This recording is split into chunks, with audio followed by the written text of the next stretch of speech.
दोस्तों, जब मंजिल को पाने की तड़प और जुनून होता है तो रास्ते में आने वाली मुश्किलें नज़र नहीं आती।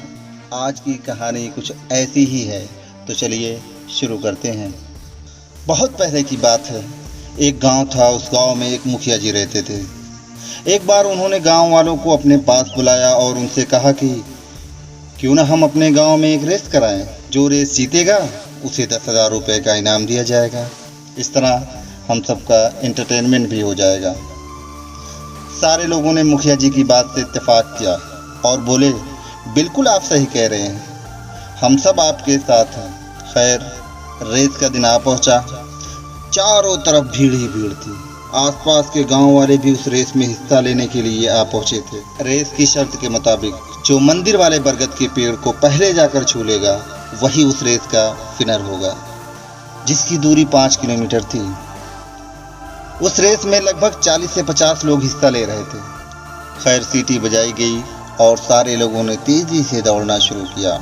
1 किलोमीटर पहुंचते पहुंचते कुछ लोगों की हिम्मत ने जवाब दे दिया, तो कुछ की 2 किलोमीटर पर रेस से बाहर होते गए।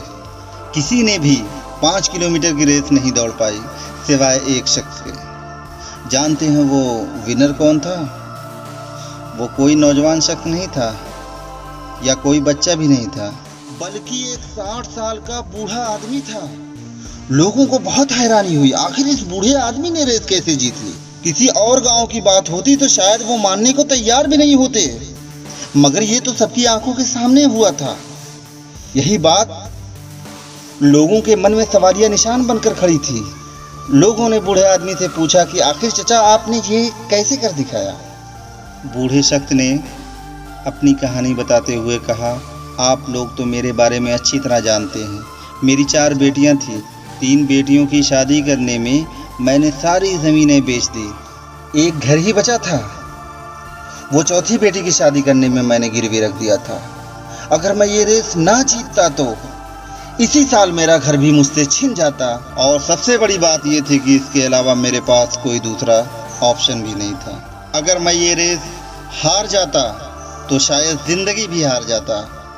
मुझे तो ये रेस हर हाल में जीतनी थी, क्योंकि मुझे अपना घर बचाना था, नहीं तो मैं सड़क पर आ जाता। जब रेस शुरू हुई तो मुझे सिर्फ वो 5 किलोमीटर की दूरी पर मंदिर वाला बरगद का पेड़ ही नजर आ रहा था। यहाँ तक कि ये मुझे भी नहीं पता कि मैंने ये रेस कैसे जीत ली।